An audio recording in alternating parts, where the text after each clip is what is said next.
Hello traders.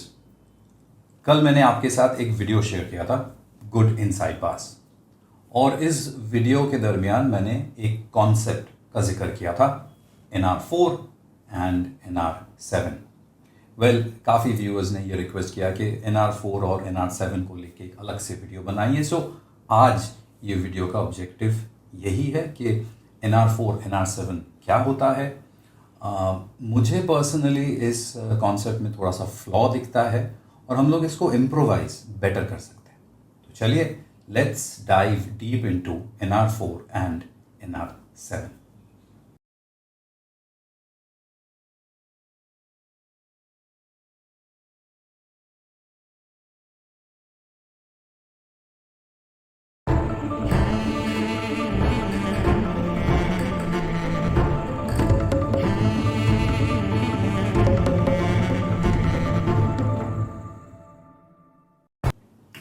तो चलिए, जैसे मैंने आपको बताया कि ये वीडियो के कमेंट्स में जैसे सत्यरंजन और आई थिंक काशिफ और भी काफ़ी जनों ने इस वीडियो को देख के ये रिक्वेस्ट किया था कि NR4 NR7 को कवर कीजिए। तो दिस पर्टिकुलर वीडियो आपके लिए, the credit of this video goes to you. तो NR4 NR7 समझने के लिए और मेरे पर्सपेक्टिव से समझने के लिए मैंने थोड़ा सा होमवर्क करके रखा है, जिससे कि I can explain it to you in a much more simpler better manner. So मैंने फ्री फॉर्म पे एक फ्लो जैसे बना के रखा है। फर्स्ट पॉइंट इज NR होता क्या है। NR का फुल फॉर्म है नैरो रेंज। नैरो रेंज मतलब एक कैंडल का रेंज का मतलब क्या है? High minus low. Open close से कोई लेना देना नहीं है, डोंट गेट कंफ्यूज। ये अगर हाईएस्ट पॉइंट है, ये अगर लोएस्ट पॉइंट है, इन दोनों का अगर हम डिफरेंस लेते हैं तो उसको हम लोग रेंज बुलाएंगे। तो नैरो रेंज क्या होगा? नैरो रेंज वही होगा कि अगर कल का रेंज ये था और आज का रेंज अगर कम है, वो अंदर भी हो सकता है, वो रेंज के बाहर भी जा सकता है, वो हायर हाई हायर लो भी हो सकता है, लेकिन ये जो डिफरेंस है, ये अगर प्रीवियस डिफरेंस से कम है तो वो काइंड ऑफ नैरो रेंज बना। सो NR4 का फुल फॉर्म हो गया narrow range for past 4 bars. अब ये 4 बार्स मतलब 4 कैंडल्स, 4 दिन हो सकता है, 4 हफ्ते हो सकता है, 4 महीने हो सकता है, whatever time frame you are using, उस टाइम फ्रेम पे, उस चार्ट के टाइम फ्रेम पे 4 दिन को कंसिडर किया जा रहा है NR4 और 7 दिन को कंसिडर किया जा रहा है NR7। इट्स वेरी ऑब्वियस और ये काफ़ी क्लियर है कि NR7 का इम्पैक्ट NR4 से ज़्यादा होगा, बिकॉज 7 दिन के अंदर आज का बार सबसे छोटा है और वो 4 दिन। तो यहाँ पे विंडो ऑफ टाइम थोड़ा सा ज़्यादा है, तो उसका इम्पैक्ट ज़्यादा होना चाहिए ना। ठीक उसके नीचे मैंने क्लियरली लिखा है I personally do not like this. Now, when I said that I personally do not like it, I see a bit of a flaw in the definition. अब मैं ऑलमोस्ट 20 साल से इस सब्जेक्ट, इस मार्केट में हूँ। टेक्निकल एनालिसिस मेरा field है और NR4 NR7 के बारे में मैंने 19 साल पहले सुना होगा, और मुझे लगता है ये NR4 NR7 कॉन्सेप्ट बहुत पुराना है। सो पुराना है मतलब ये नहीं कि आउटडेटेड हो चुका है। चलिए, मैं आपको लॉजिक, मेरा लॉजिक क्या है उसको यूज़ करके आपको समझाता हूँ क्यों मुझे ये डेफिनेशन बैठता नहीं है मेरे दिमाग में। सो मैंने यहाँ पे रिलायंस का डेली चार्ट खोल के रखा है, बार चार्ट खोल के रखा है, और जानबूझ के कलर को सब ब्लैक कर दिया है जिससे कि अपने को क्लियरली दिखे और समझ में आए। नाउ ट्रेडिंग व्यू का मुझे नहीं लगता आपको, मुझे नहीं पता आपको ट्रेडिंग व्यू में सबसे बेहतरीन चीज़ क्या लगता है, बट आप अगर मुझे पूछेंगे तो one of the top best features about trading को जो मुझे अच्छा लगता है वो है इसका कम्युनिटी। अब ये मेरा वीकनेस है, मुझे कोडिंग फोडिंग ये सब नहीं आता है, और अगर मैं ट्रेडिंग व्यू खोल के सोचिए NR4, जस्ट NR4 ही टाइप करता हूँ, तो दुनिया के किसी कोने में किसी ने NR4 NR7 को समझ के उसको विजुअली इंटरप्रेट करने के लिए एक इंडिकेटर बना के रखा है। अब मुझे आत्मा सक्षा या FX लो के बारे में तो पता नहीं है, बट उन्होंने कुछ बेनिफिशियल काम करके रखा है। और आपको यहाँ पे दिखेगा मैंने इन दोनों को स्टार करके रखा है, और इन दोनों इंडिकेटर को यूज करके मैं आपको समझाऊंगा कि नंबर 1 NR4 NR7 का मूल डेफिनेशन क्या है और उसमें फ्लॉ क्या है और उसको हम लोग इम्प्रूव कैसे कर सकते हैं। फर्स्ट, NR4 NR7 होता क्या है, उसके लिए हम इसको प्लॉट करेंगे। ये ऑलरेडी मेरे चार्ट पे प्लॉट किया हुआ है, मैंने उसको हाइड करके रखा है, ये रहा। ये है NR4 NR7 का बेसिक डेफिनेशन। अगर इस इंडिकेटर के सेटिंग्स में हम जाते हैं तो NR7 का कलर आप चूज कीजिए, NR4 का कलर आप चूज कीजिए। मैंने ग्रीन और रेड और ग्रीन लिया। रेड मतलब 4, ग्रीन मतलब 7। ओके, तो let's take some examples and understand.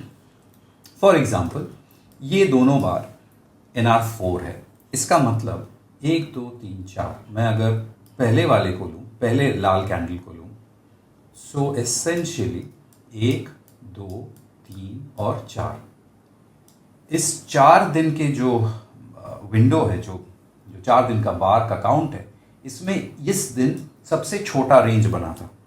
इस दिन का रेंज इन चारों दिनों में से, इससे इससे इससे और इससे, इन चारों में से इसका रेंज सबसे छोटा था, इसीलिए NR4। सिमिलरली ठीक उसके नेक्स्ट दिन, between this this this and this, ये सबसे छोटा था, इसीलिए स्मार्ट रेड। थोड़ा सा कंफ्यूजन का स्कोप यहां पे है। कैसे? NR4 मतलब 4 दिनों से कैंडल छोटा हो रहा है, वो नहीं है, ये लॉजिक अलग है। NR4 का लॉजिक है, सोचिए पहला दिन ऐसा बना, दूसरा दिन ऐसा बना, तीसरा दिन ऐसा बना और चौथा दिन ऐसा बना। अब देखिए, दूसरा जो दिन था ये पहले दिन से छोटा था, तीसरा जो दिन था वो दूसरे दिन से रेंज उसका ज्यादा था, लेकिन चौथा दिन जो था वो चारों में से सबसे छोटा था। सो ये NR4 NR7 का कोर डेफिनेशन है यार। लास्ट 4 दिनों में सबसे छोटा जिस दिन बनेगा वो होगा NR4 और NR7, not the fact that 4 दिनों से ये घट रहा है, मतलब एक के बाद एक के बाद एक के बाद इसका रेंज घट रहा है, वो नहीं है। सो यहां पे होपफुली आपको कोई कंफ्यूजन नहीं है। और ठीक यहीं पे मुझे ये लॉजिक नहीं बैठता है, मैं आपको समझाता हूं।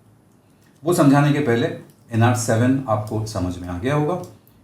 1 2 3 4 5 6 7, ये 7 दिनों के अंदर जो सबसे छोटा बार होगा उसको NR7 बोला जाएगा। ठीक है, अब NR7 NR4 नैरो रेंज, इसका मतलब बट ऑब्वियस, इसका मतलब ये है जब मार्केट इस रेंज से निकलेगा तब आप एक ब्रेकआउट एक्सपेक्ट कर सकते हो। सो NR4 NR7 अगर आप इंप्लीमेंट कर रहे हो, you are looking for a breakout trade. Cool. Now किस तरफ निकलेगा वो नहीं पता। These are range contractions, these are volatility contraction concept. जैसे आप बॉलिंजर स्क्वीज ले लीजिए, पिंच ले लीजिए, केल्टनर चैनल ले लीजिए, राइट। सो ये वैसे कॉन्सेप्ट है। छोटे कैंडल्स बनने के बाद कब वो फटेगा, कब वो एक्सपैंड करेगा। सो डायरेक्शनल क्लैरिटी नहीं मिलता है। जनरल एक्सपेक्टेशन है ऊपर के हाई के ऊपर चला तो लॉन्ग, लो के नीचे गया तो शॉर्ट, अगर ऊपर जाके नीचे आ गया तो लो का stop loss. Typical breakout system, not my cup of T, but यहां पे मुझे एक फ्लॉ दिखता है, मैं आपको एक्सप्लेन करता हूं। सोचिए फॉर एग्जाम्पल यहां पे एक है ऐसा एग्जाम्पल, मैं इस NR4 को लेता हूं, इस NR4 को। अब इसके साथ आप इस NR4 का कंपैरिजन या तुलना कीजिए, आपको क्या दिखेगा? द फर्स्ट थिंग आप जो नोटिस करेंगे वो ये पहला NR4 का जो एब्सोल्यूट रेंज है और जो दूसरा NR4 मैंने यहां पे मार्क किया उसका जो एब्सोल्यूट रेंज है, ये उससे काफी छोटा है। It is smaller, it's lower range. पूरा कैंडल का साइज इस वाले का छोटा है compare to this one, but ये दोनों ही NR4 है। अब मुझे बताइए इन दोनों में से आपको जस्ट देख के, मैं ज्यादा डिटेल में नहीं जाना चाहता हूं, जस्ट देख के आपको क्या लगता है कि जो NR4 या NR7 बनाएगा और जिसका एब्सोल्यूट साइज भी छोटा होगा वो ज़्यादा इम्पैक्टफुल है? आप कौन सा NR4 NR7 ट्रेड करना चाहेंगे? एक NR4 NR7 जो जनरली छोटा है, या फिर एक NR4 NR7 जो जनरली वाइडर है? ऑफ कोर्स जो छोटा है। सो लाइक दिस, अगर हम सोचिए रैंडमली, मैं अगर टाटा स्टील को खोलता हूँ, सो टाटा स्टील में देखिए यहाँ पे ये NR4 बना रहा था। अभी ये तो NR4 होगा यार, बिकॉज उसके पहले का दिन का रेंज देखो। सो अगर उसके पहले का दिन का रेंज ऐसा हो तो एक दिन तो ये NR4 बनेगा ही। So this doesn't allow a lot of room, मतलब ये एब्सोल्यूट रेंज को नहीं ले रहा है। मैं चाहता हूं कि हमारा जो सिस्टम हो वो रिलेटिव रेंज को भी ले और एब्सोल्यूट रेंज को भी ले। मतलब NR4 क्या कर रहा है, लास्ट 4 दिन का रिलेटिव रेंज को ले रहा है, NR7 लास्ट 7 दिन का relative. Of course in general आप किसी भी चार्ट में अगर देखेंगे, NR7 का जो रेंज होता है वो जनरली छोटे के तरफ ही होता है, बिकॉज 7 दिन का विंडो है, राइट। NR4 कभी कभार वाइड हो जाता है, जो ट्रेडेबल नहीं है। सेकेंड पॉइंट, ये चार्ट को देखिए, टाटा स्टील कितने सारे NR4 NR7 है। मतलब मैं चाहूंगा इसको ट्रेड करने के लिए, मैं नहीं चाहूंगा यहां फंसू या यहां फंसू कि ये NR4 है। सोचिए ये NR4, do you think you will like to trade this NR4? किस तरफ ट्रेड करूंगा? 3 दिन से बाजार जोर का गिरा, 3 दिन से इसका रेंज काफी वाइड था, चौथा दिन ये थोड़ा कंसोलिडेट करता है, बस इसको NR4 बुला लेंगे। But is it actionable? क्या इस चौथे दिन के बाद कोई पोजीशन लिया जा सकता है? ऑफ कोर्स नहीं। क्यों? बिकॉज 3 दिन 4 दिन से इतने जोर का गिरने के बाद ऑफ कोर्स ये स्टॉक कंसोलिडेट करेगा। तो मैं क्यों कंसोलिडेशन में ट्रेड करूं? मैं तो कंसोलिडेशन ब्रेकआउट ट्रेड करना चाहता हूं। Make sense? So I hope I am able to explain. Standalone NR4 NR7 relative range को देखता है कि लास्ट 4 दिन या लास्ट 7 दिन। आप अगर मुझे पूछेंगे, NR7 का क्वालिटी NR4 से बेटर निकल के आता है, बट NR7 के लिए आपको वेट करना पड़ता है, 7 दिन का विंडो है। क्या हम इसको इम्प्रोवाइज कर सकते हैं? चलिए मेरे होमवर्क पे देखता हूं मैंने क्या लिखा है। So let us see some examples to understand my logic. I hope I have able to explain my logic. अब जाते हैं इसको इम्प्रोवाइज करने, और उसमें मैंने 2 स्टेप रखा है। पहला स्टेप होगा बेटर कॉन्ट्रैक्शन, दूसरा स्टेप होगा डायरेक्शनल क्लैरिटी। मतलब अगर मुझे बेटर कॉन्ट्रैक्शन मिलता है और उस कॉन्ट्रैक्शन के साथ अगर मुझे थोड़ा बहुत भी डायरेक्शनल क्लैरिटी मिलता है, नहीं ये NR4 ऊपर की तरफ ही ब्रेकआउट होना चाहिए, ये NR7 नीचे की तरफ ही ब्रेकआउट होना चाहिए, तो I will be able to position myself better in tomorrow's trade. कोशिश करते हैं। चलिए going back to the chart again. अब हम क्या करेंगे, इस इंडिकेटर को रिमूव कर देंगे, और जो दूसरा इंडिकेटर आपको दिखाया था उसका नाम है NR4 NR7 प्लस इनसाइड बार। मैं फिर से आपको यहां पे दिखा देता हूं। NR4 NR7 plus inside bar, Atma Saksha is what I can see written here. This is how it looks. Now what is this? And I have marked it in blue. अब ये क्या करेगा, ये वो सब NR4 को लेगा, वो सब NR7 को लेगा, और इनके बीच जो NR4 या NR7 है और इनसाइड बार बना के बैठा है, उनको ही थ्रो करेगा। जैसे ये आई थिंक NR4 था, बट ये इनसाइड बार नहीं था। If I am not mistaken, जब हम लोग देख रहे थे, क्या ये NR4 था? 1 मिनट, हाँ देखिए ये NR4 था, लेकिन ये इनसाइड बार नहीं है, इसीलिए सेकंड इंडिकेटर पे ये रिफ्लेक्ट नहीं करेगा। Now we can not have best of everything, this is slightly better. अब ये क्या करेगा, ये एब्सोल्यूट मतलब प्रीवियस रेंज के पूरी तरह से अंदर है, बन गया इनसाइड बार, और लास्ट 1 2 3 4 रेंज में ये सबसे छोटा है, मतलब बन गया रिलेटिव टर्म्स में भी कॉन्ट्रैक्शन है, एब्सोल्यूट टर्म्स में भी कॉन्ट्रैक्शन है, रेंज के अंदर है, मतलब लोअर हाई हायर लो बना रहा है, होपफुली एक ब्रेकआउट मिलेगा। सो ये है इम्प्रोवाइजेशन नंबर 1, जिससे आप अपने रिजल्ट्स को घटा रहे हो, डिस्टिंक्टली घटा रहे हो। फॉर एग्जाम्पल ये टाटा स्टील है। इनफैक्ट वो जो गुड इनसाइड बार वाला जो वीडियो मैंने बनाया था, वहां पे मैंने इंडियन होटल का एग्जाम्पल्स लिया था, मुझे याद है। और मुझे ये भी याद है बिकॉज ये एक ब्रिलियंट ट्रेड था, हम लोग ने क्लास में डिस्कस किया था। ये देखिए, ये सब ट्रेड्स अगर निकल के आता है मेरे सिस्टम में से, स्कैनर में से, सो मुझे ज़्यादा ट्रेड्स नहीं चाहिए, मुझे अच्छा खासा means selective high quality trades या फिर ट्रेड सेटअप्स अगर निकल के आता है, कम ट्रेड करूंगा लेकिन बेहतरीन ट्रेड करूंगा, दैट्स द ऑब्जेक्टिव। अगर इसको मैं हाइड कर देता हूं और NR4 NR7 को लाता हूं, फिर आपके चार्ट पे बहुत सारे पॉसिबिलिटीज आ जाएंगे। It will be difficult. So improvisation number 1 मैंने आपको बोला था इन टर्म्स ऑफ कॉन्ट्रैक्शन, ये रहा improvisation in terms of contraction. ठीक है, अब सोचिए ये दिन कैसे पता चलेगा कि ये ऊपर जाएगा कि नीचे ब्रेकआउट होगा, किसी को नहीं पता है। बट एज अ ट्रेडर क्या मैं एक कॉल ले सकता हूँ? Can I take a call कि मुझे लगता है ये अपसाइड ब्रेकआउट देगा, so that I place some long orders next day morning. या फिर अगर मैं इसको देखता हूँ, I can take a call, it will give you a short trade, this will give you a long trade. क्या directional clarity ला सकते हैं कि नहीं? इस इंडिकेटर में तो नहीं। डायरेक्शनल क्लैरिटी के लिए आपको क्या चाहिए? आपको ट्रेंड चाहिए ऑफ कोर्स, और उससे भी इंपॉर्टेंट है ट्रेंड मोमेंटम अगर एक साथ हो तो और भी बेटर। नाउ इसको हम लोग चाहे तो काफ़ी हद तक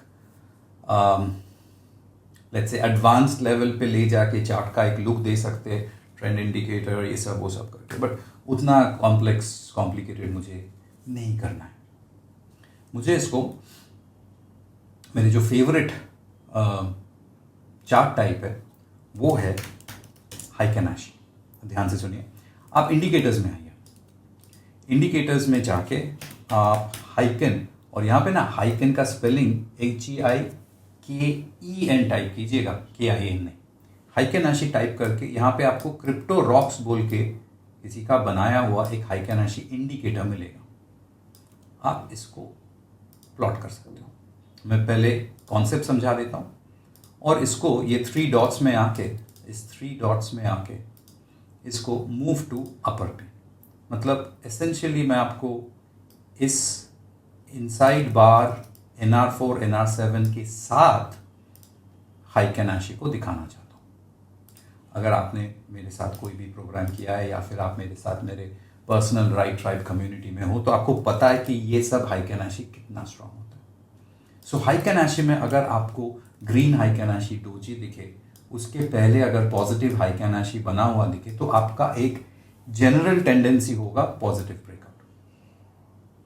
अगर आपका जब NR4 NR7 विद इनसाइड बार बन रहा है और वहां पे अगर आपका हाइकेनाशी ऑलरेडी नेगेटिव हो चुका है, फिर एक बाय डिफॉल्ट एक इंक्लिनेशन आता है कि हाई चांस ये प्राइस लो के नीचे तोड़ेगा।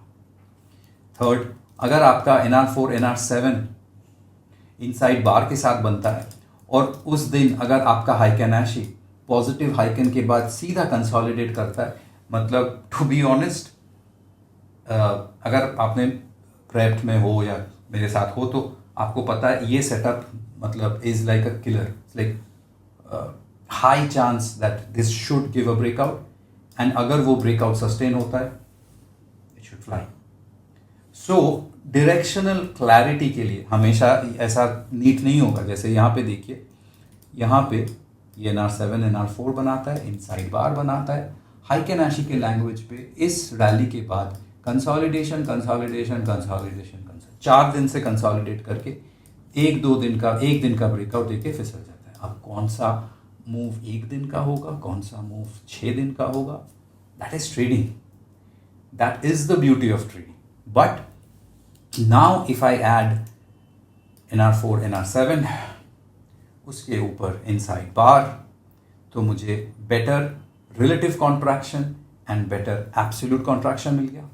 और उसके साथ मैं अगर मेरा बेसिक हाइकन रूल्स को डाल दूं, जिससे कि मुझे एक ट्रेंड क्लैरिटी मिल जाए, तो मैं नेक्स्ट डे के लिए प्रिपेयर रह आई विल बी प्रिपेयर्ड कि मुझे इस सौदे पे लॉन्ग ट्रेड करना या शॉर्ट ट्रेड करना। मुझे ऐसा ओपन नहीं रहना कि ऊपर जाएगा तो शॉर्ट करूंगा, नीचे जाएगा तो ऊपर जाएगा तो लॉन्ग करूंगा, नीचे का स्टॉप लॉस लगा के डबल शॉर्ट करूंगा। वैसा ट्रेड मुझे नहीं करना। I want to trade with some degree of intelligence and clarity. So this is one way. आप हाइकेनाशी को अलग से प्लॉट कर सकते हो। ऑफकोर्स इसके लिए आपको हाइकेनाशी समझना जरूरी है। और एक वे है कि क्या मैं इसको हाइकेनाशी में चेंज कर दूं, ये भी आप कर सकते हो। आप हाइकेनाशी चार्ट के अंदर इस इंडिकेटर को प्लॉट कर सकते हो। You can play with the colours. I can, if you give me the liberty, मैं तो इसको गोल्डनिश कर दूंगा और मैं यहाँ मुझे दिख ही जाएगा कि यार कहाँ पे NR4 NR7 विद इनसाइड बार। ठीक है, कुछ छूट तो नहीं गया? नहीं। Hopefully this was useful. Thank you for pushing me to make this video. मैं हमेशा कन्वेंशनल थ्योरीज को थोड़ा सा डिफरेंट एंगल से सोचने का कोशिश करता हूँ, एंड होपफुली ये आपको अच्छा या वैल्यूएबल लगा होगा। I'll finish by saying that NR4, NR7 standalone doesn't add any value. लेकिन अगर आप उसमें थोड़ा सा इम्प्रोवाइजेशन करेंगे तो बेहतरीन सेटअप निकल के आ सकता है। So that's it. I hope you like my work. बताइएगा ज़रूर, and till then take care of yourselves, trade well and trade well.